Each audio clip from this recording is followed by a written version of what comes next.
It's Monday, February 24th. I'm Adam Walsh, and this is The Signal. It's been 3 years since Russia's full-scale invasion of Ukraine. Today on the show, members of the local Ukrainian community reflect on everything that has happened since that invasion, from the latest on the war to how folks back home are coping to how folks in this province are doing.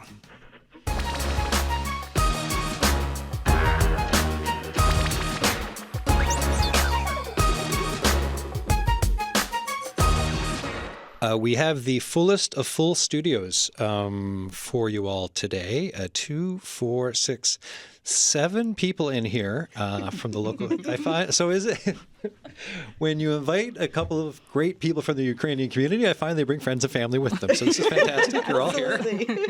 We're going to figure it out for the video and for the microphones, but it's the more the merrier, as I always say. So. Let's start with introductions, and we're going to go from my left all the way to my right. And halfway through the show, folks, by the way, we're going to phone someone from the diaspora in Happy Valley Goose Bay. As you're listening, if you have thoughts for this show, the text line is open, 709-327-8206, the signal at cbc.ca for emails. Lily, let's start with yourself. So lean into the mic, introduce yourself, if you could, and we'll go around the table. Thank you. My name is Lilia Nikishina. My family and I arrived to Newfoundland on June 2022, and I'm a baker. We have our bakery, Smacznoye, Ukrainian bakery, and it's almost 3 years. We are here with all our family, with dog, with cat. Children, so. And kids are off from school today, right? There's yes. one of that winter schooly things then. So no school today, so they're home. No school today, yes. Okay. Unfortunately. Yeah. No, I heard that from a couple of my colleagues too today as well. Oh, okay, well, thank you for that. Next up, welcome back to the show, by the way. Hi. Thank you for having me again. It's my second time here. My name is Katerina Gavriluk, and I'm the founder of Assistance Ukraine in NL. It's non-profit organization, and our main goal is to support Ukraine in this time and talk about the war, to work to fight with propaganda because it's a war as well. Yesterday we had a rally on Sunday. It was a rally to support Ukraine and to say that no peace without justice, and you can't sell Ukrainian land for some kind of negotiations that were behind Ukrainian back. I'm really happy because there was, I think, 50 people. If we can say that it was from Friday to Sunday, let's gather, and it was really spontaneous event. I'm happy with everybody who came. Thank you so much, and thank you, Newfoundland, for your support as well, because we had a lot of local people there. Excellent. Right. Irina, you're next. Hi, I'm Irina Pegasina, and I moved to Newfoundland almost 3 years ago with my kids.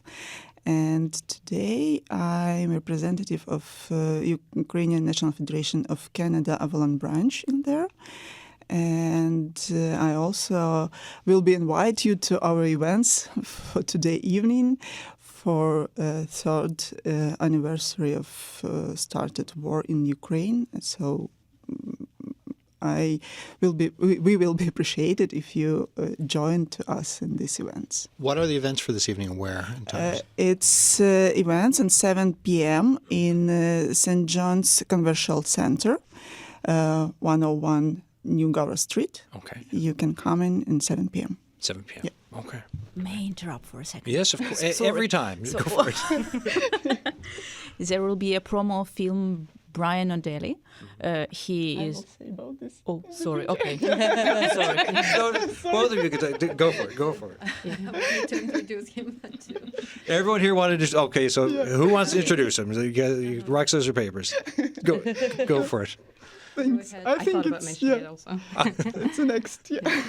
No. Tell us about the film, and then we'll go around. So okay. It's in this evening we show the photo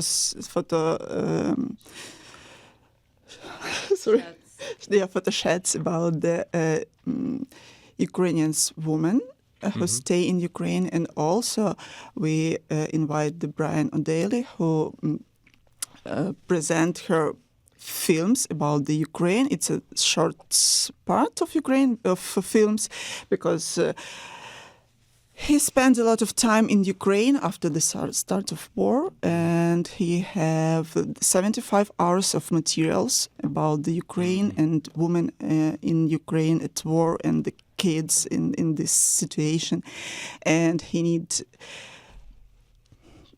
combine it in 1.5 hours of film. So we wait for these films, very strong, and he present his film today. Wow. Okay. So it's 7 p.m. St. John's Convention Center with the film. All those hours. Can I add? Sorry. No, yeah, please. Yeah. He will present this film in September, October. It will be only trailers, seven minutes. So this winter in December, he went to Ukraine before Christmas and stayed there, I think, a month. And he went to Superhuman Center, where is people, children, soldiers who lost one of the limb, and they help them to rehabilitate. With rehabilitation and with all it. It's called Superhumans, and all the money that he will raise with this film will go to Superhumans directly. So you may not just learn more about Ukraine, but as well help people who lost limb and who continue to live. So I'm pretty sure you should come. All right. And it's not only soldiers. It's I also will let you know after the show, for depending on my schedule for today. But we can keep talking about it right now. So the trailer, right? Yes, the which is trailer. massive. Yeah, and it's not only about soldiers. It's women, children, about like everyone who lost. Give us an introduction of yourself. Oh, sorry, I interrupted. okay. Hi, my name is Alla Melnichuk. I'm a concert pianist from Ukraine, from Kharkiv. Together with Maria Chervik, who sits next to me, we have a sunflower duo.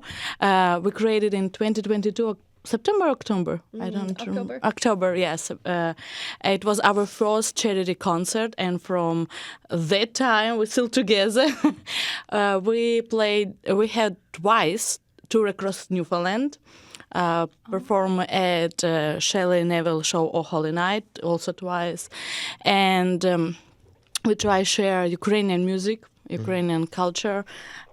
You know Maria as a part of Kubasonic. Sorry, I cannot. You're stealing my whole introduction. Oh, sorry. I will not. I'm so sorry.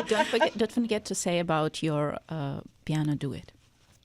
Oh, also we create in August piano duo for hands. It's called Mavki, and It's amazing. Sorry. And we performed only once for now at the Battery Cafe. Yeah. And Katerina was there, so that's why she said this. Also, I'm a piano teacher and I work at Holiday Music Studio. I'm a pianist at Circle Stellar Inclusion Choir from this January. So mostly music. So Mostly I try music. to share. And I hope that we will learn Ukrainian song. We speak about this with Circle Choir. Yeah, All right. so one day you can hear this. Amazing. And the Cherwicks. Hi, so my name is Maria Cherwick, and I'm a fourth generation Ukrainian Canadian. I grew up in Western Canada, and I've lived in St. John's for about 10 years now. And as Alla mentioned, I'm a violinist and a fiddle player, and I play a lot of different styles of music, but one thing that's really special to me is being able to share Ukrainian music with people in Newfoundland. And, I had the opportunity to do that for many years, even before we had such a large community here. And now it's really great to see how the community's grown and have more opportunities to share our culture. And Mark Cherwick. Hello, I'm Mark Cherwick. I'm a grade 9 student here in St. John's, and you may know some members of my family. Otherwise, I don't really know how to introduce myself here. I guess I play the violin. I sing in Shallow Youth Choir. I've had the opportunity to teach multiple Ukrainian songs to them over certain years. I'm a Ukrainian Canadian here as well. I'm Maria's brother. That's about it. Anastasia. Hi, everyone. My name is Anastasia Burtsova. I came here more than 2 years ago, slightly more, and now I work as a journalist for the CHMR radio, so just around the corner, actually, from the studio we're in today. And also for the LJI project, I do newscasting mostly, and I do news stories, and I've done interviews with some people in this room, or at least people that you know. I've done one with Brian Cherwick as well. So yeah, hoping to talk to you soon, maybe as well. And the event this evening, I was planning to also come for sure for work and for, obviously other reasons, because you do have to come together on a day like that. So Yeah. yeah. I think already for Newfoundland and Labrador folks listening right now, just hearing the introductions, right? So some names they may have been familiar with before from previous news coverage, or it's a first-time introduction perhaps for others. You're already getting a sense of the Ukrainian community for the diaspora and the levels of involvement in community for Newfoundland and Labrador, specifically right now St. John's. But there's a whole lot to unpack with everything that everyone just said for all of you. On this anniversary, I guess for the jumping off point for whoever wants to get started with it, where are your thoughts right now, 3 years on, as the war enters the fourth year? Here. Who wants to go first? Okay, I will go first because everybody's sitting. So it's a difficult question where our thoughts. Because they must be all over the place, right? Yeah, it's just scary, and still you feel anxiety and worried about families and people in Ukraine. But also because of last news, what happening that they don't want to include Ukraine to speak about our destiny, about Ukrainian destiny, and it's so scary that you even cannot find thoughts to say what you feel, because you cannot swear here. Yes, we did go over that ground rule before the show started. Yeah, so it's mix of emotions, starting with angry, misunderstanding how it can happen. It's 3 years and it still didn't stop, and so many lives was ruined, so many people lost their lives, so many people lost their homes, and I think everybody still has family in Ukraine. Like I have my mom, my stepdad, my mom-in-law, who is near front line. So every day it's very scary. And unfortunately, news don't show so many news about Ukraine. But every day still, so many people die and lose their homes.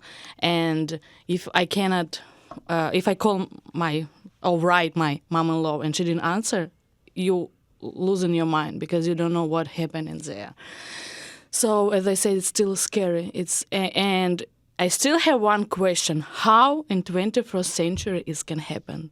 Still, how, why, and I think it's, so first of all, I agree. And I remember, I was living in Canada, so I was watching this kind of unfold in the news, and I remember like very maybe naively thinking, I'm watching this through the middle of the night and I'm thinking the world will wake up tomorrow morning and do something about it, and now here 3 years later, it's still continuing. And I think it's also important to remember, it's 3 years today of this full-scale invasion, but it's been 11 years since Russia started to invade eastern Ukraine and annex Crimea and all of that. And so, this is a thing that's it's a theme that has repeated for centuries, but it has been actively happening now for much longer than just 3 years. I was looking at the headlines before the show today. Right, so for a CBC headline, Trudeau visits Ukraine to mark third anniversary of Russian invasion. So it says, Prime Minister Justin Trudeau paid a surprise visit to Kyiv on Monday, along with other Western political leaders, to mark the third anniversary. It is an important symbolic moment and comes less than a week after U.S. President Donald Trump's public attacks on Ukrainian President Volodymyr Zelensky, whom Trump dismissed as a dictator. So you have that. Front page of the New York Times today, 3 years into war in Ukraine, Trump ushers in new world for Putin. And then from yesterday, New York Times, Zelensky pushes back against U.S. mineral deal and announces European summit, which is today. to have that news out there, right? And Ali, you were mentioning it, right? You know, just where we Yeah. are. Yes, I mentioned that you could hear couple. I don't remember when Trump said that Ukraine started this war. I want to say that we didn't start this war. Ukraine didn't start this war. We defend our land. Yeah. Our friends' family was sleeping in their beds when it starts 24th of February. So as I mentioned before, not here but for NTV, if Russia stop and go back to abroad, the war will stop. Yeah. But if Ukrainians stop fighting, we will lose Ukraine and Ukrainian people and everything what we have. So And we will eliminate it as a nation. yeah, so Ukraine just defend their land, their people, their families, their parents. So I want again say that Ukraine didn't start this war. We just defend. And sorry, go ahead. You were gonna say something? I just wanted to say that yes, we feel different feelings. It's mostly it's negative, but with all this situation, when the situation looks like the new American president and the government at all don't understand the situation. They don't know the history, and with it, we have so big support. We have a new ad from Canada today. It was presented today. If you, Thanks I for heard that. this news. Yes, thank you so much Thank for you that. very much for support. And European partners are now give the support with more powerful. It's more powerful now, and I think maybe now the situation could change even for better. And with it, we have a positive feelings too, because so big support and so many people. I work at the St. John's Farmers Market. I have many customers who come and say that they praying for Ukraine, and they say a lot of warm words. So we have a big support here. And yes. we I have the grateful. same. I had like text messages or answer for my stories on Facebook with supporting and praying and hoping for peace in Ukraine. Yeah. So I find one of the main frustrating things is just seeing how oftentimes like Western politicians will react to this, kind of just using Ukraine as like a I don't really know how to put this, but say when the war started in 2014, like when Russia annexed Crimea, invaded the Donbass region, essentially committed cultural genocide of sorts on like Crimea's indigenous like Tatar population. Essentially, like President Obama's reaction was just like, oh yeah, thoughts and prayers, but we're not going to send Ukraine lethal aid because, you know, there's Nazis in Ukraine or whatever. And then like you went through like Trump's first term and it was essentially more of the same. And then Biden became president and Russia invaded like full scale. And you would have like America was giving Ukraine aid and same other Western countries were giving them aid. But it was like there were so many restrictions on it and so many like disparities in that. Like say when Ukraine would get F-16 fighter jets, like some countries would allow Ukraine to use them like unregulated. Some would say you can only use them in internationally recognized Ukrainian territory. Some said you couldn't use them on Crimea. So the Ukrainian government, the Ukrainian army would have to make all these separate categories. Okay, are these like the F-16s like the Netherlands sent us, or are these the ones that like the French sent us? Yeah, all the different rules, right? Yeah, And how, and only these missiles can go this far, but not these ones. And then these tanks can be used for this. And then, but there's a hold up on that. And then, meanwhile, like as Al was, as you've all been mentioning, each day goes by, the war continues. Yeah. And you're trying. You have a country and a diaspora looking at the navigating of red tape over time, and with each delay, it's the stuff that happens on the ground is what happens on the ground in war, which is destruction and death. And you have cities like, say, Kharkiv, which is like 30 kilometers from the Russian border, like within the range of Russian artillery. And Ukraine knows where all like the artillery is positioned. They can't hit any of it because America said that would be escalation, that would be whatever. So they're not allowed to like all these, like where all these rocket systems are that are like bombing Ukrainian cities, Ukraine's not allowed to hit them because otherwise, like, you know, America would be upset and you don't want that. But also, I want to mention that you say that every day they lose land. But what about people? My mom-in-law was in occupation territory for 6 or 7 months. And then what that means. And it was horrible. She even didn't tell all truth for us because she said, like, it was so horrible. They couldn't leave house. If she won't go to a garden, Russian soldiers just start shooting in the air. Like, they could, they shoot all dogs around. And I will not say what happened in there, but it was very difficult time. And she said, like, she will not be able never live again like this. Her city now deoccupied, but she said it was so horrible. So we're not talking about only land. We're talking about people lives. who live there because they take this land by violence, forcing. So what about people? We don't talk only about land. People live there. Yeah. Right. It is. You're right, and it is. It's lives. The people cost, and also, like you're saying, there's the lives lost, and then lives forever changed, and then to live under an occupying force, and what that can mean for the day to day, and the daily fear and trauma that happens around it. Katerina, you were home. You visited, did you not? Yes, I was in Ukraine. I just went back a week ago. I came back a week ago, maybe 10 days. I went because my best friend who is in army, he got a vacation and I just bought ticket and flew there.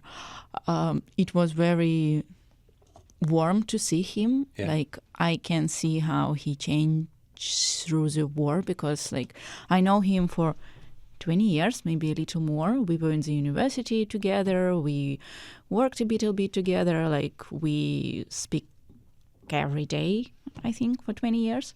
And I may see, like, the person he was before the war, the person he was after first year of the war, and the person he becomes, like, and I might say, like, he's a really strong man. That's what's holding him. But what he is going through, and he is just one from the thousands of military guys who are there, because right now he is a commander and he has his own people and he's responsible for their lives. He's a leader. Yeah. And when somebody happens with this man, and it's your responsibility, like, if you can't take them from the tranchee right now, like, if you can't find evacuation or if you can't do that, they will die.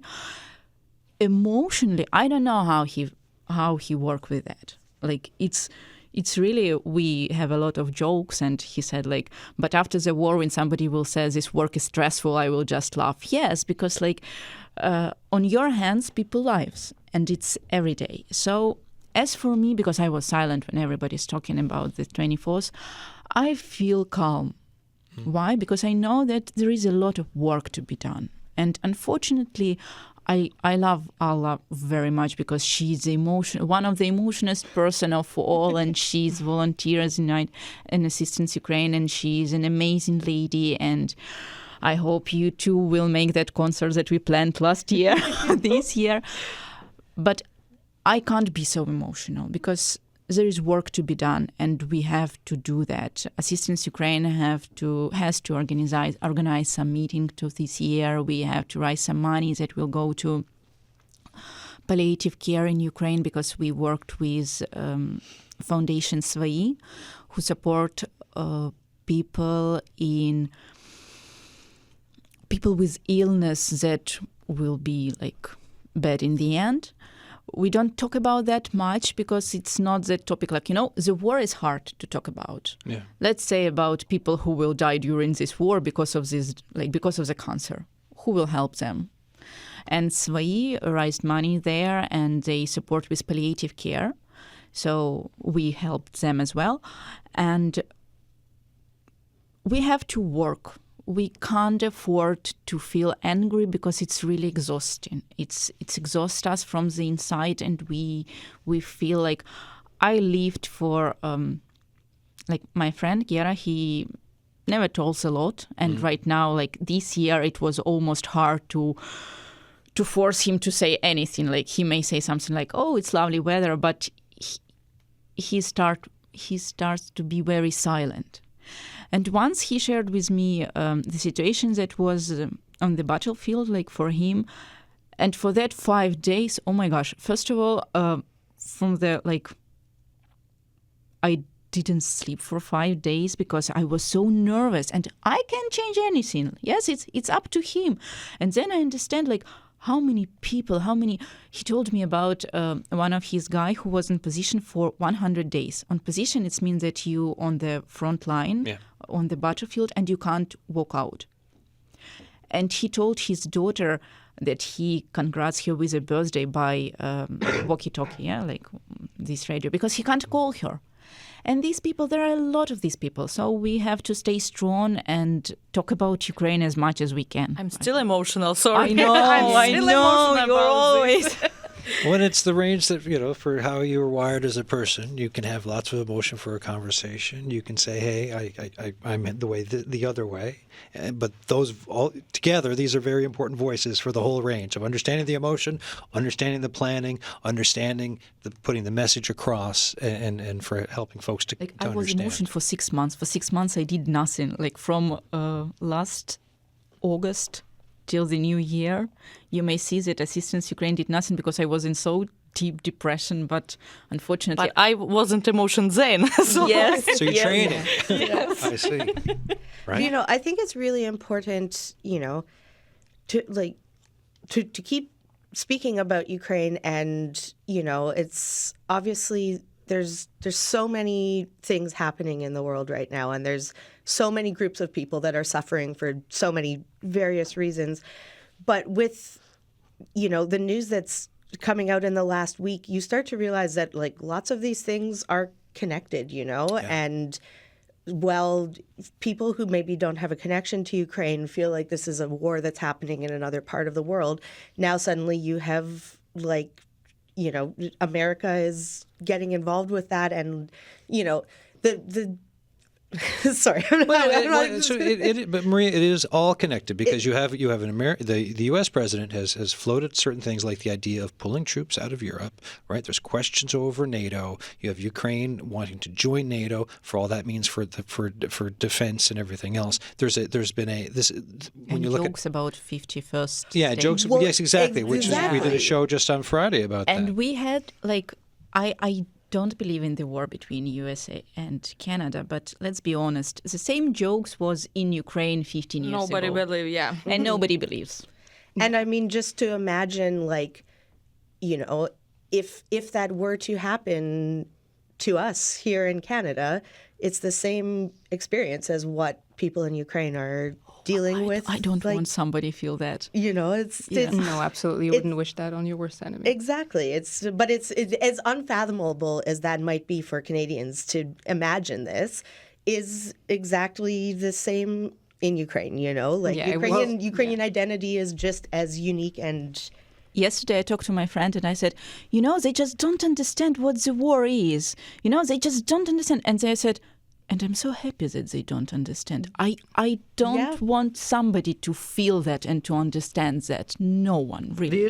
The issue is, like, if we think as recently as, like, 2008, when, like, Russia illegally invaded Georgia under the pretext of, like, whatever, supporting ethnic minorities there, like, Putin was saying, oh, yeah, Crimea is, like, Ukrainian territory. There's not even any question of Russia going into Ukraine. These are two different situations. And everyone was like, oh, yeah, even, like, in 2013, early 2014, when there was, like, the revolution in Ukraine, everyone thought, like, Putin and Russia or whatever just bluffing when they said, when they were saying, like, making jokes about Ukraine. And then it happened out of, like, literally nowhere, and no one could have foreseen anything.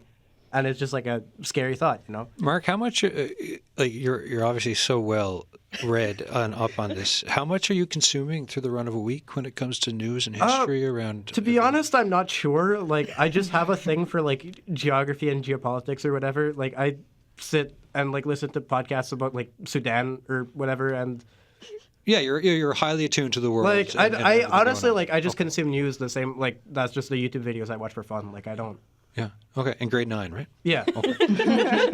Just double checking. How many languages he's do you always know? been like this. My son, grade 9 too, but thank you for your position. Yeah, no, it's great. It's like it's like we can go to the analyst here on everything, which is very helpful. I'm good at like giving fiery speeches on X, the everything app. So yeah. Oh yes, yeah. I've heard about the app. All right, folks. This is the signal. Go ahead. Yeah. Go ahead. I just want to add how you can understand that 40 million people woke up in the morning and understand that the war coming in their country, their family. Everything changed. Yeah. Yeah. It's okay. And, go ahead. I just wanted to add that after that, Ukrainians don't perceive this joke of Trump that is as a 51st state as a joke. Yeah. Oh, Ukrainians know that maybe it's not a joke. It's not a joke. Yes. It's the future. Yeah. Yes, it's very possible. Yeah, so right away for the Ukrainian diaspora, that mention of that 51st state thing did not, like for others say, oh, he's musing, it's a joke. It's like For us, it's not. Yeah, such a deja vu feeling, really. When you hear your neighbors say something like that, and it was unnerving for sure. And to also jump in and reiterate a thing that was already said, that if Russia stops their troops, the war stops immediately. If Ukraine stops fighting back, the war not only will not end, but will probably continue, after Ukraine, basically, which is why there's so much aid from Poland and from, Lithuania and so many. It's not only Russia, yeah? Yes. We have a lot of situation in the world when another part can understand that, okay, if Russia can do and have the Ukraine, why we can have this China and place, Thailand. the China, It sets a precedent. Yeah. Exactly. Taiwan, It really Yeah. does. if That's we a lot. And this is the biggest war in Europe in the past 80 years. So it does set a very big precedent, really, in terms of how it evolves. It's just a signal, just follow me and you will have the same. Yeah, and because it's a good thing that it's been 80 years since the last big war, but it's obviously everybody feels like it's something that's not ever going to happen to them, which creates a certain kind of safety. On one hand, amazing. I don't want anybody else to, experience this and feel this way. But yeah, that's exactly why we feel that maybe, Trump's messages are kind of not as jokey at this point. And yeah. Yeah, and it almost makes it feel like everyone else is, for the way you're describing it, the word for others, the word naive comes to mind, or anyway, like it's just something that's kind of coming to mind for the way you're all phrasing it. Everyone else is like the point of it won't happen to us, until something does happen is what you're all highlighting. Do we have a call or? We do. We're going to get to you're a better producer than I am. You are listening to The Signal. I'm Adam Walsh. Today we're talking with folks from the Ukrainian diaspora here in St. John's. We're talking about the war. We're talking about life here in Newfoundland and Labrador.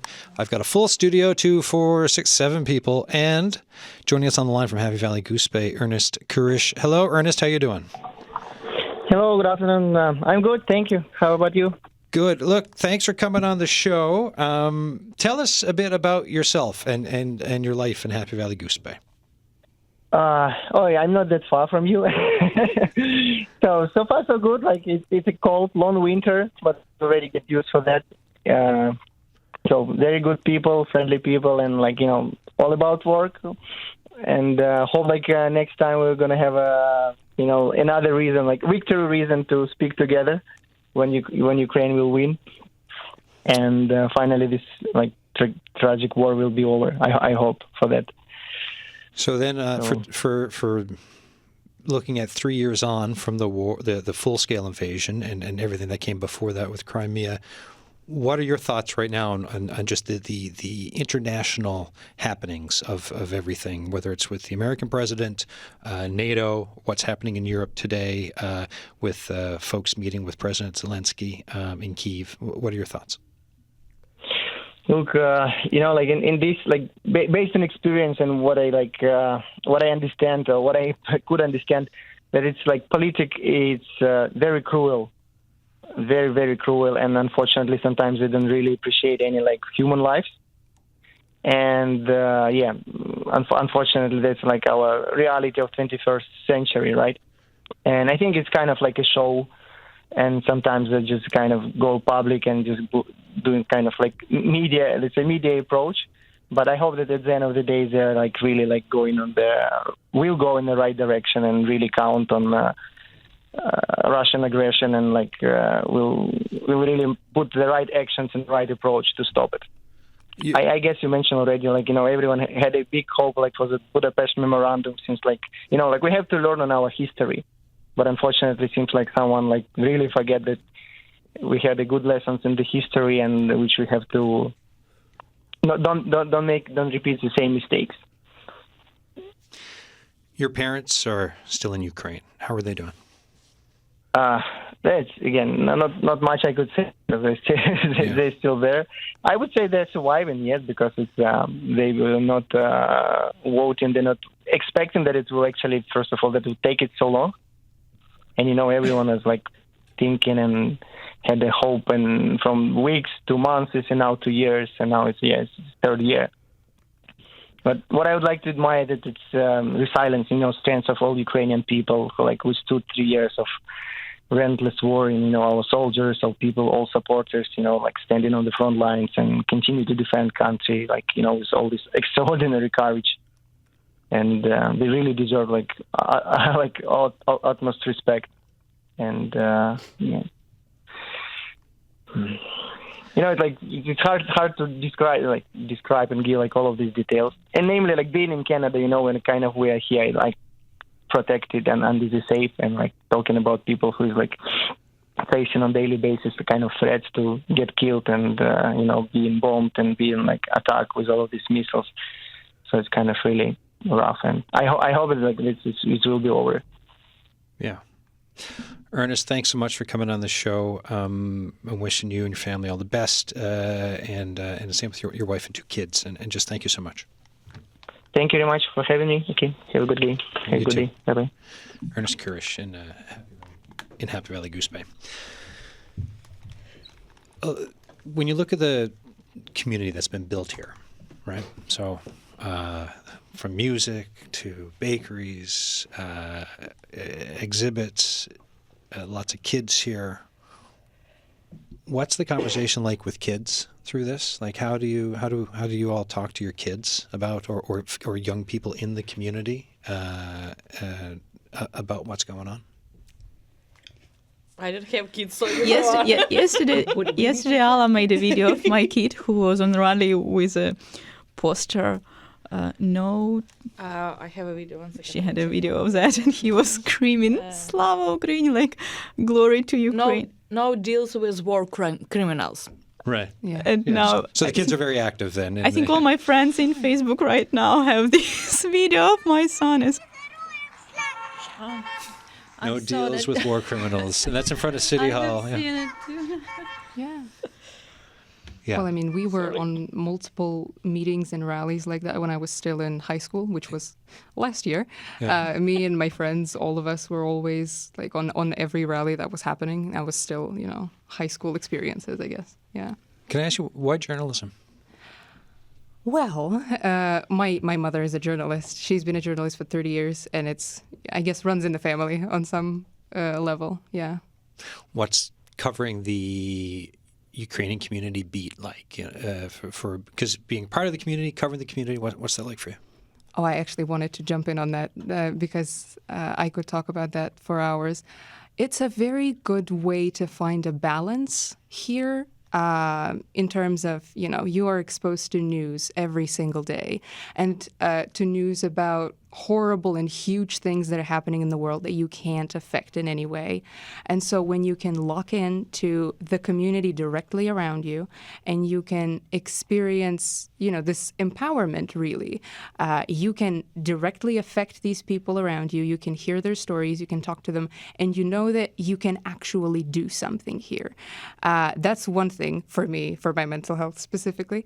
That's way better than doom scrolling for hours and hours and feeling feeling depressed, because that doesn't lead to productivity in any way. And I mean, if my friends in Ukraine that are being bombarded every day still go to university, still get good grades, still are able to practice art, go on dates, go to like cafes, even under all of that pressure, I should also be able to, be productive and find a way for me to be useful here. That's one thing. The other thing is that it's incredibly inspiring when you get into that. And when you focus on the good things that are happening, they're not covered as much. And this is a unique place to be because, Newfoundland didn't have a big Ukrainian diaspora before. No, I think half of the diaspora is sitting at the table Yes. there. Sorry.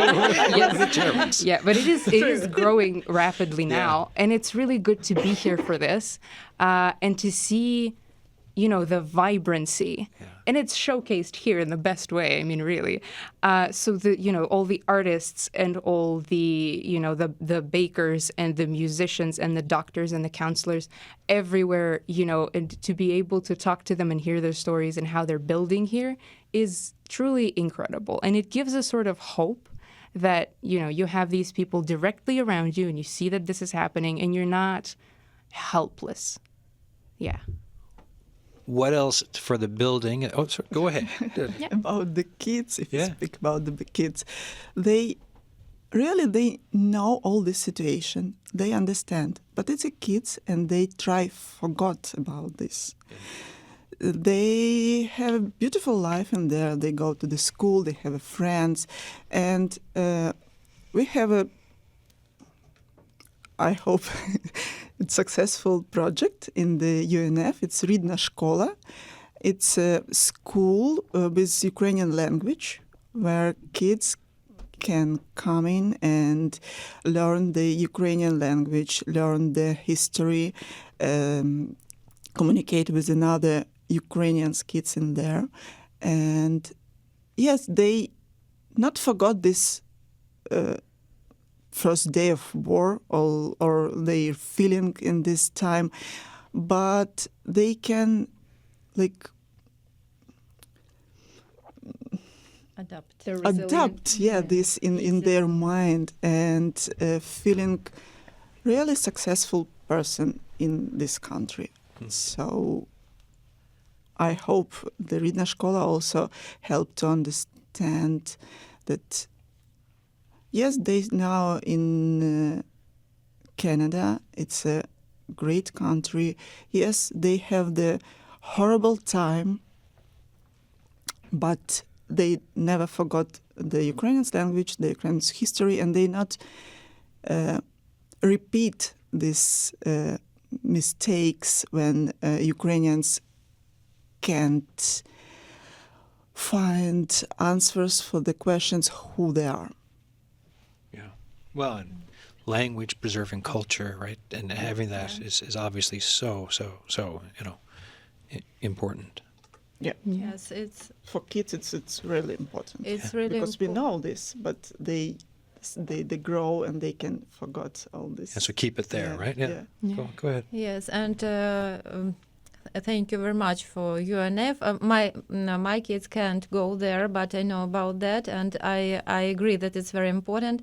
We can because we have a market this day. We can't take them to there, but we have a teacher from Ukraine who make the same, because I absolutely agree and very grateful to this organization.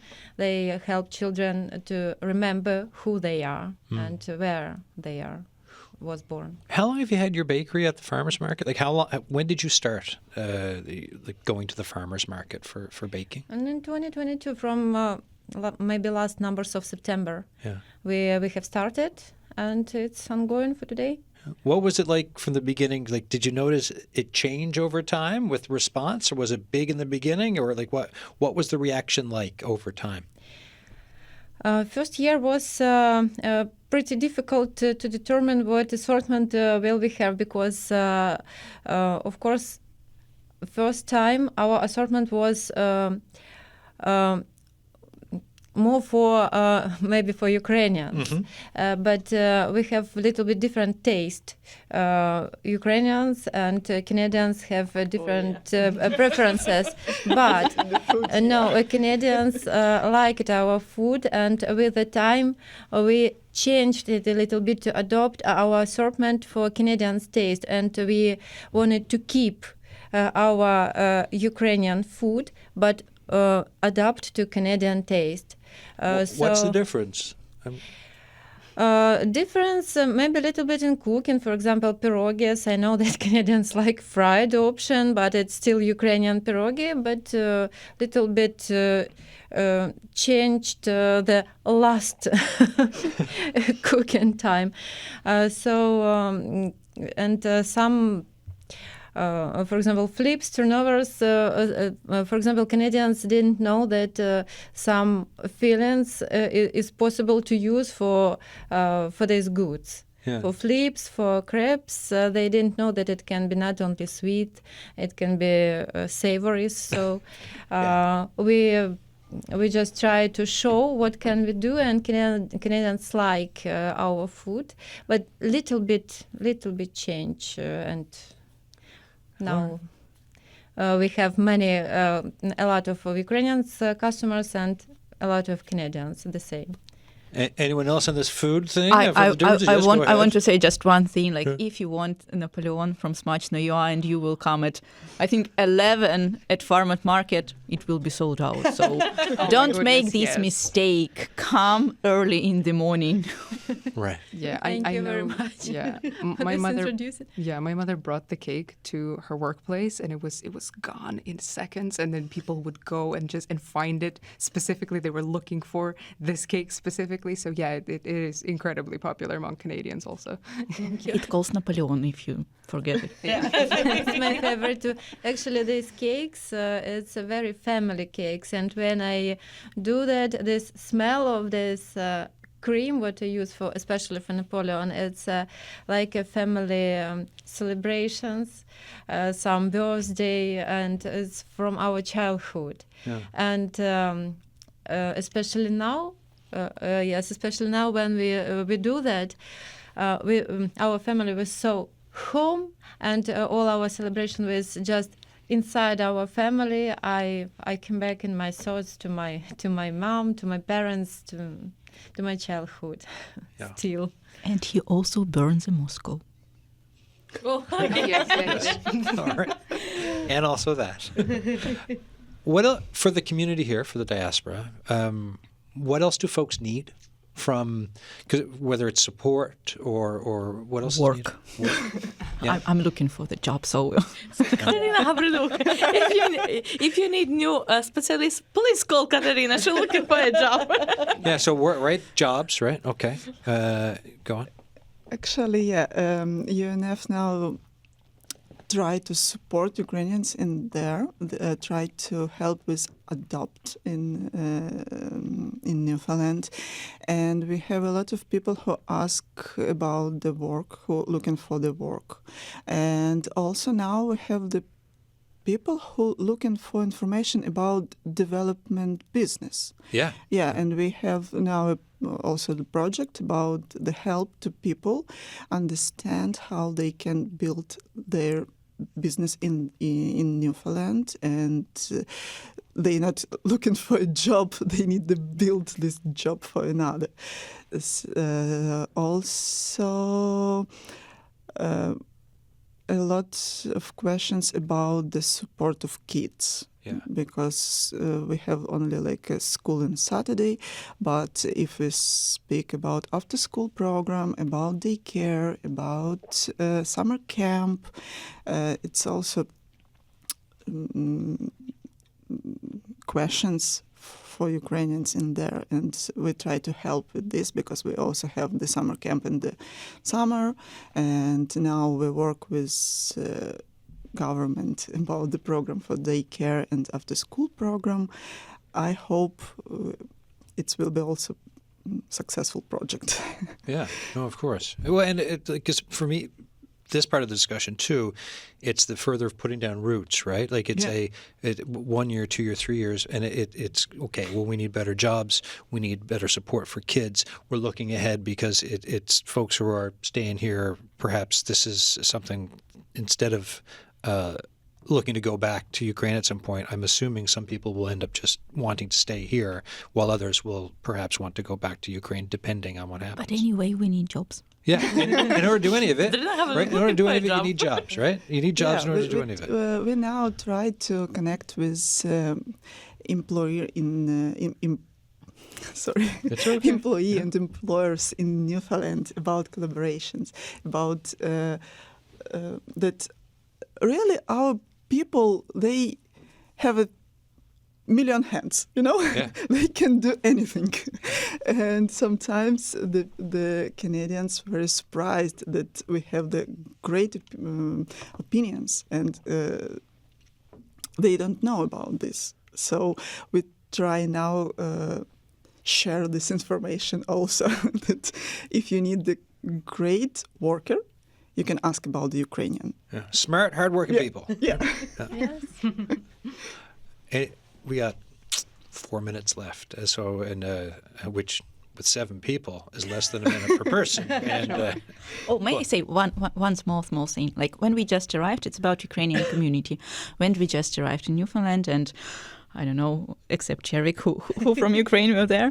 Like Ukraine has specific food. Yeah, it's every country has it, and there were nothing. Right now, you can buy everything. You can find everything. You can find Ukrainian songs. You can find all Ukrainian dishes, and you can candies. You can find candies. yes, you can. That I'm eating You right can now. find like I don't know Ukrainian school. Maybe if we need Ukrainian church, I'm not sure because I'm not a religious person. Sorry, but like But also we have. Yeah, once a month. Once a month we have the okay, sorry, I'm not a religion person. Okay, sorry. Well, one other thing just got added. Excellent, right? Okay, there you so yes, we have Ukrainian church. Like You can we hear Ukrainian on spread the radio. our roots and Yes. just everything is blossom with us. And thank you Newfoundland, and thank you Canada, and thank you everyone who, when we just arrived, like I remember the story about Gantner, and when the planes arrived on the 11th of September, and a lot of Yes. people were there, like it was for 3 days, yes? When Ukrainians arrived, you may ask anybody on the sidewalk, like, do you have Ukrainians in your basement? And 95% that they will say, yes, we do. Yes, So they had thank Ukrainians you. in their basement. Thank you for supporting us. Thank you for being with us. Because, like, to have somebody in your basement, in your house for few months that you don't know, it's hard. And you did that for us. And we love you because you are our family right now. And thank you so much. Yes. I 100% support. Yeah. Yes. 100%. Yes. I just wanted to say, like, sorry for changing the subject of the. Go for it. Our analyst, I should say, for the show. Go for it. Yes. I just want to say, like, a lot of the stuff that currently, like, certain, Yeah. like the American president is saying about, we need to have peace, like, it feels very reminiscent, in 1938, say, Hitler invaded Czechoslovakia, and essentially, like, he wanted to take over the German-speaking areas of Czechoslovakia, and he talked to Western politicians and whatever. Neville Chamberlain gave him, like, a deal, said, here, you can take these areas of Czechoslovakia, and in exchange we'll have, like, peace for our time. And it just feels very, like, similar to what's happening now in Ukraine. Like, here, Russia can get all the Russian-speaking areas of Ukraine, and then we can have peace, when in reality what happened afterwards, Hitler took over Czechoslovakia and then started World War II. Like, it's not... Yeah, the worry is that the dominoes will fall. Yeah, that's the issue. Yeah, no, of course. Thank you for, and yes, right, that is the worry. We've got 30 seconds left before I have to say a bunch of stuff. Final thoughts? In the May of 1st. May 4th. First, we will have the May the force be with you. Ukrainian market. You At the can farmers try, you can try the food. You can show the handmade from Ukrainians, the javelin, the business of Ukrainians. You can find in this market. And if you Forget look I'm on looking for a Facebook, job. and yes, jobs, Ukrainian market, and on Facebook it says the first Ukrainian fair in St. John's. If you put that into your Facebook, you will get all the information you need to know, which is on May the 4th. And may the 4th be with all of you. And thank you so much for today, folks. Don't forget to join us tonight Tonight, 7 p.m. Convention Center. Yeah. All right. Thank you very much. Thank you all. Thank you for having us. Thank you. All right, folks, that is it for today's show. If you have thoughts on today's show or any show, the signal at cbc.ca. Tomorrow, a completely different conversation. We're talking winter fitness, everything from building muscle mass at home to outdoor running tips and more. The phone lines will be open for tomorrow with some experts on keeping you fit through the winter. Thank you for listening, folks. We'll be back tomorrow.